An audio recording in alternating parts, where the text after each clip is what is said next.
NP, here's NP, and then that's why I drew the circle. An angle is, what you have is,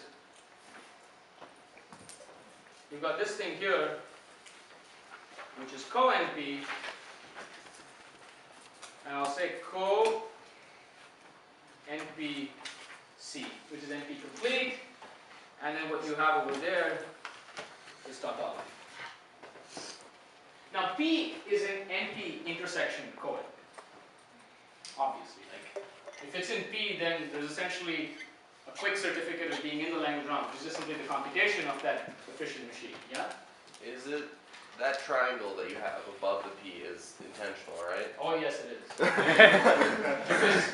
because that is where cryptography lies. Actually, it is because of that that we have, or rather, all of the crypto that we know comes from languages that sit there. And if this thing wasn't there, if NP intersection co-NP was equal to P, then essentially cryptography, as we know it, will break down. There may be things that might not, but generally, as is done in practice, would break down. Yeah. Is there no intersection between NP complete and co-NP complete? Good question. So if something is both NP complete and co-NP complete, then NP would be equal to co-NP.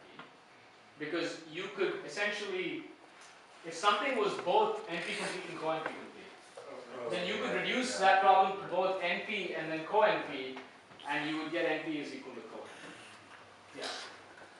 So again, like you could ask, is this what the picture is? No. The thing is, if P is equal to NP, then all of this is just P. Like everything will just disappear. But this is what we think the world looks like. So I put stat, I put tautology. I will show you a problem in here, or one that we believe is in here. We don't know anything. We don't know anything for it. But at this point, Not sure. Well, We're just not sure about any of this, just because we haven't really proved it. This is just our best guesses. this is our best guess. But like, I'll show you that there are even worse things that we don't know. Like there are even more basic things that we don't know. So this is P, NP, co-NP, NP complete, co-NP complete. Yeah? With the assumption, or if we assume that NP is not equal to P, then do we know that there's this intersection of NP and co-NP? That's a good question. So even it is conceivable that NP is equal to co-NP but is not equal to P. Right? But if NP is not equal to co-NP, it implies that P is not equal to NP. Because P is closed under complement. So I'll write this stuff down in a while, like the implications between the various things. But let's sort of go with this picture for now. Okay, so at this point we've talked about the basics of time complexity and non-deterministic with, of course, this notion of complement. But now there's the notion of space complexity.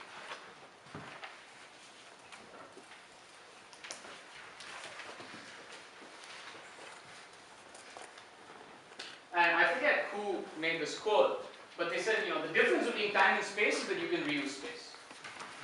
Right? So what you have is something called p-space. This is languages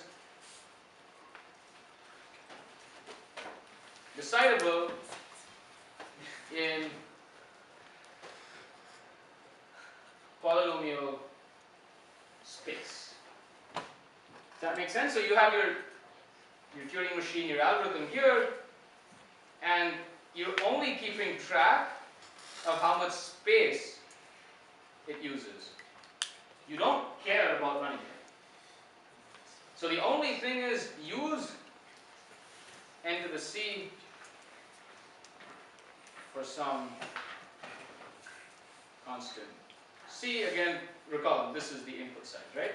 And is the so p-space. P-space are languages decidable in polynomial space.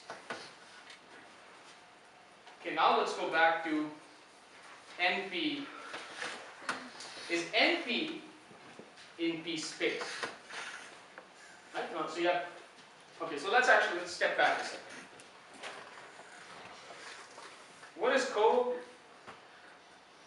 p-space? Is that going to be p-space? Wouldn't it be? Because you decide it's not in the language. That's right. Yeah.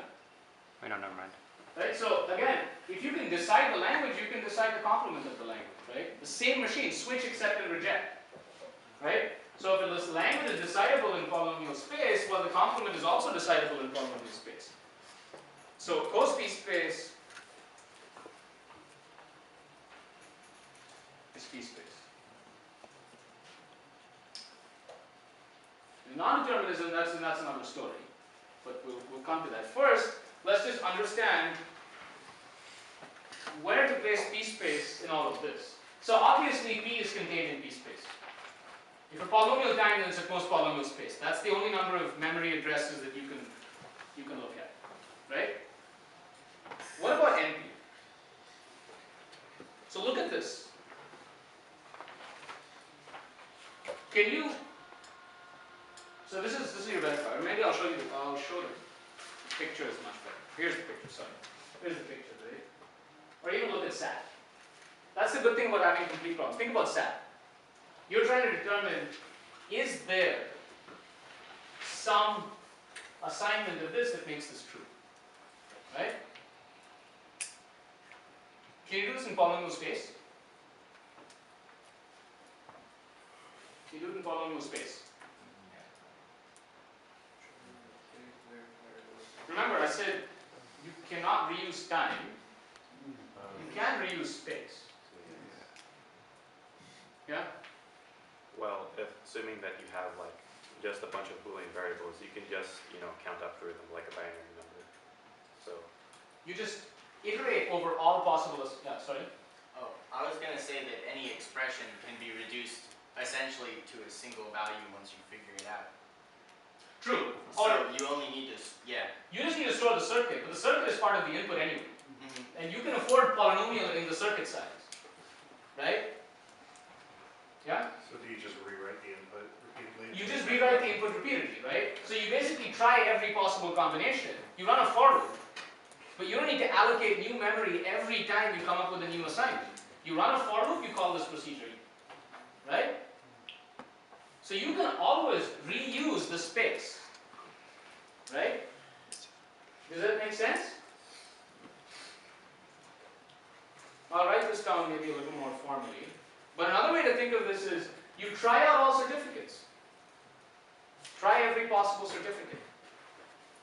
Right? Because you can reuse the space, the storage. Again, so now let's go to the more messy formal definition. You know that there exists a certificate of polynomial length. Right? So if you wanted to do this in p space, what would you do? You would try every single certificate and run it through your verifier for the given input. And you just check, is there some certificate that makes it accept? If it is, you say yes. If there isn't, you say no. Right? Does that make sense? It's like saying that if I wanted to find the largest, if I want to find a Hamiltonian in my graph, right, a Hamiltonian circuit, well, I'll just try all possible certificates, try all possible cycles, like just try all possible permutations, and I can just reuse the space. There's no need to allocate new memory for every single certificate that I'm going to try out. Does that make sense? What about co-NP? Is co-NP in p space? Remember, co-NP is this, right? Tautology. Is it always true? Is it always true?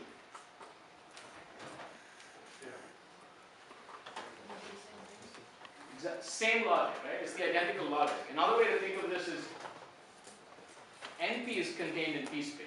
P space is closed under complement, so co-NP is contained in p space. But the logic is the same, right? Since you're trying out all certificates anyway, you know exactly what's going on. The best way to think of it is that you're just trying out all possible inputs, right? So in p space,